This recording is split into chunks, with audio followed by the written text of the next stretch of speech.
ما هو عنصر المفاجأة في كرة القدم؟ ممكن يكون إشراك لاعب في مركز مش طبيعي، اللعب بخطة أو تكتيك غير متوقع من المنافس، أو إنك تقدم أي حاجة مش تقليدية. اللي حصل في ماتش أتلتيكو مدريد وبايرن ميونخ كان عكس ده تماما، وما كانش فيه عنصر المفاجأة. كل الناس اللي على وجه الكرة الأرضية عارفين إن أتلتيكو مدريد هينزل المباراة ويبدأ بضغط عالي، هيحاول يخطف جول ويرجع يرص ال 11 لعيب قدام الجول بقية الماتش، وهو ده اللي حصل بالظبط. بس طبعا الموضوع مش بالبساطة دي، فتعالوا نتعمق في التكتيك.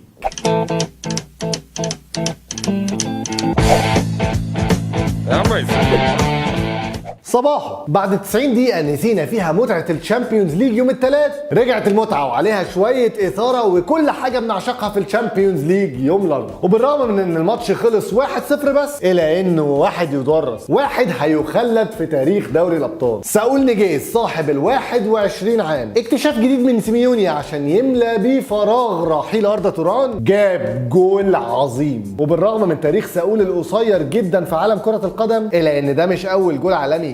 اسمحوا لي اقلب المواجع على جمهور الميرينجي وارجع للجول الثاني من ال4-0 اللي خسروها في الكالديرون الموسم اللي فات. فاكرين الدبل كيك ده؟ اهو ده بقى نفس ساول نيجيز اللي عمل الجلاشه في مدافعين بايرن ميونخ امبارح. وعلشان ندخل في تفاصيل الماتش اكتر لازم اقسمه لثلاث اجزاء. الجزء الاول من الدقيقه الاولى للدقيقه 45، الجزء الثاني من الدقيقه 45 للدقيقه 75، والجزء الثالث اكيد من الدقيقه 75 لحد اخر الماتش. فتعالوا نبدا بالجزء الاول. سيميوني بدأ بنفس ال 4-4-2 المتوقعة، بنفس التشكيل مع تغيير واحد رئيسي هو غياب جودين وتعويضه بسافيتش. بدأ المباراة بضغط عالي وخطوط متقاربة على خط دفاع بايرن ميونخ علشان يمنعوا من بناء الهجمة والخروج بالكرة من نص ملعبه، زي ما يوفنتوس عمل بالظبط ضد بايرن، وزي ما اتلتيكو عمل بالظبط ضد برشلونة في ماتش العودة. حتى فيليب لويس وخوان فران كانوا عاملين رقابة لصيقة لكومان ودوجلاس كوستا وبيسقطوا معاهم حتى في نص ملعب بايرن عشان ما يستلموش الكرة بأريحية. وبمساعدة دائمة من ثنائي الارتكاز جابي واجوستو فرنانديز، ما شفناش زياده عدديه من لاعبي بايرن على لاعبي اتلتيكو في نص ملعب مدريد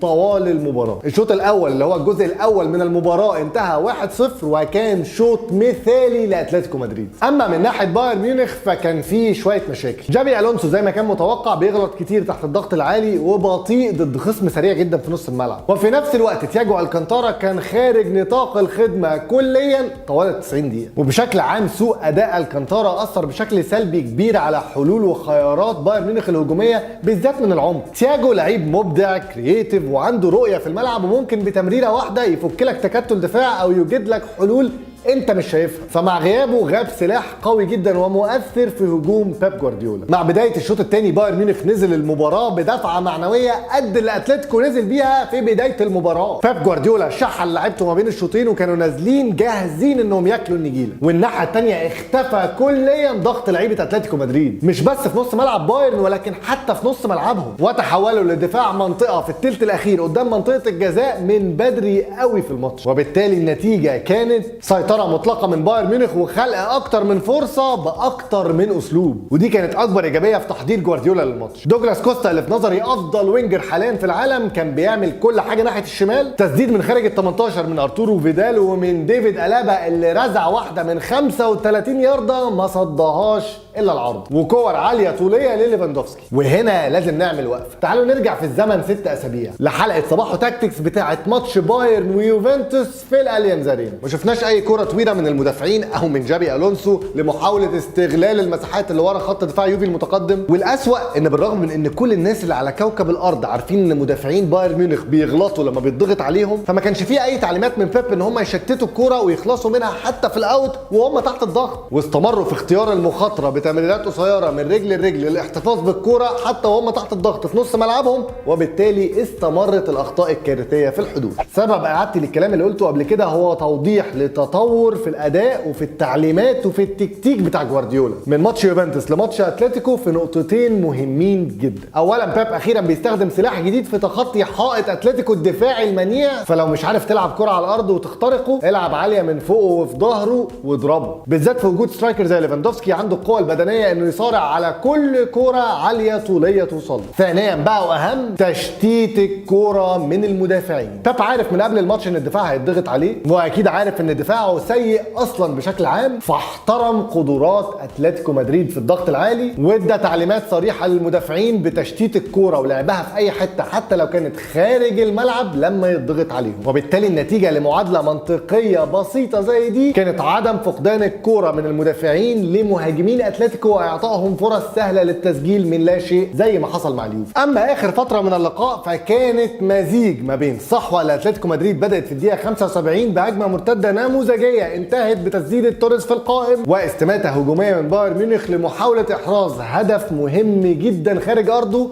ما جاش. بس زي ما اتكلمت على ايجابيات بيب اللي اتحسنت وتطور الاداء، فبالتاكيد كان في سلبيات. واحد، كفايه جابي الونسو، عايز تلعبه يبقى في الدوري ماشي، في الكاس اوكي، انما في ماتش حاسم لا، ما ينفعش. حكم السن واسلوب لعبك بقى لا يصلح لجابي الونسو خلاص. لعيب زي ما قلت بيعاني في الضغط العالي ولما يكونش عنده وقت كافي على الكوره، علشان كده ظهر بشكل احسن كتير في الشوط الثاني لما اتلتيكو ما كانش بيضغط ومطالب انه يغطي وبسرعه مساحه 50 متر في الارتداد لكل هجمه مرتده هيعملها الخصم. كفايه الونسو يا بيب. 2، ازاي لاعب زي مولر مسجل 19 جول في الدوري و4 في الكاس و8 في الشامبيونز ليج يقعد على الدكه في قبل نهائي دوري الابطال؟ ما هو يا اما رجله مكسوره فمش قادر يمشي، يا اما بتلعب مكانه مارادونا مثلا في الملعب. ده حتى لو كان عندي مارادونا وبلعبه هلعب مولر جنبه. وبعدين لما تكون خسران في النتيجه من الدقيقه 11 تروح منزل مولر في الدقيقه 70، لا تقول لي خطه ولا تكتيك ولا اسلوب لعب ولا مركز في الملعب ولا اي حاجه. فعلا لا تعليق. 3، نزول فرانك ريبيري. اكيد انا مع نزول ريبيري، واكيد مع قرار بدايه المباراه بكومان لنشاطه وحماسه الاكبر، واكيد برضو شايف نزول ريبيري في الدقيقه 64 كان في توقيت مثالي. ولكن مشكلتي في المركز اللي نزل فيه. كلنا عارفين ان ريبيري بيحب يلعب ناحيه الشمال، ولكن ظروف المباراه دي بالذات كانت تحتم على بيب انه يشاركه في الناحيه اليمين، لان بمنتهى البساطه دوجلاس كوستا كان بيعذب خوان فران ناحيه الشمال، متفوق عليه كرويا وفنيا وبدنيا ونفسيا. كوستا كان وصل لمرحله انه بيعدي في كل كره من خوان فران بغض النظر لعبها ازاي، تروح انت حللها له وشايل دوجلاس كوستا بغض النظر نزلت مين مكانه. دي مش النقطه انك غيرت مكان اللعيب اللي كان عامل له مشكله. وبالتالي هتلاحظ ان من ساعه نزول ريبيري حتى نهايه المباراه خوان فران بدا يقطع كور وبدا ياخد ثقه في نفسه ما كانتش موجوده في الشوط الاول. وطبعا دوجلاس كوستا اللي شلته من ناحيه الشمال رحت موديه ناحيه اليمين عشان يواجه فيليب لويس، المدافع اللي مقدم مباراه مثاليه ومتفوق على كومان قبل خروجه. وبالتالي اجماليا بدل ما تنشط الجبهه اليمين صعبت المهمه وعقدتها اكتر على لعيبتك في الجبهتين. رابعا واخيرا تبديل مهدي بن عطيه. مهدي نزل مكان بيرنارد في الدقيقه 77. التبديل هجومي ولكن كان متاخر كتير. اتكلمت قبل كده عن اسلوب جوارديولا في توسيع عرض الملعب بتواجد لعيبه اطراف زي كوستا وريبيري على خط التماس، وبالتالي زياده الظهير اليمين والشمال ما بتكونش تقليديه وعلى الخط ولكنها بتكون في العمق. ناحيه اليمين فيليب لام كان عنده تحفظ اكبر على الزياده، اما ناحيه الشمال فالهجوم من العمق نقطه لا يمتاز بها بيرنارد اللي قوته في الانطلاقات من على الخط. ولكن طبعا اللي يمتاز بيها هو ديفيد ألابا اللي بنزول بن عطيه بيتحول لظهير شمال وبينطلق في العمق وبيوصل لمنطقه جزاء الخصم كتير. بس طبعا ده كان فيه مخاطره، لان ده معناه ان الثلاثي اللي بيأمنوك في الهجمه المرتده هم بن عطيه ومارتينيز والونسو، والثلاثه مش صراع وعندهم مساحه كبيره جدا لازم يغطوها. وبالتالي هنرجع تاني ونقول ان الونسو المفروض ما يكونش في الملعب، والنقطه دي بشكل عام هتاخدنا لازمه الدفاع اللي لم تحل من بيب في الثلاث سنين اللي فاتوا. ازمه دفاعيه كانت السبب الاول في خروج بيب جوارديولا من دوري الابطال السنه اللي فاتت واللي قبلها، وقربته كمان من الخروج السنه دي في دور ال16 وبعد الدور الاول من قبل النهائي. اسلوب هجوم واستحواذ بيب بيحتاج مدافعين صراع لانهم بيضطروا زي ما قلت انهم يغطوا مساحه كبيره جدا، ولكن في نفس الوقت لما تلجا للاعب نص ملعب او ظهير وتلعبه كقلب دفاع علشان سرعته وهو اصلا مش مدافع طبيعي جدا انه يغلط، زي ما حصل من ألابا ضد اليوفي وزي ما حصل تاني منه امبارح. بخلاف الدفاع الطري قوي من تياجو وبيرنات والونسو، فالف به دفاع انك لازم تقفل العمق والسكه المباشره ما بين الكوره والمرمى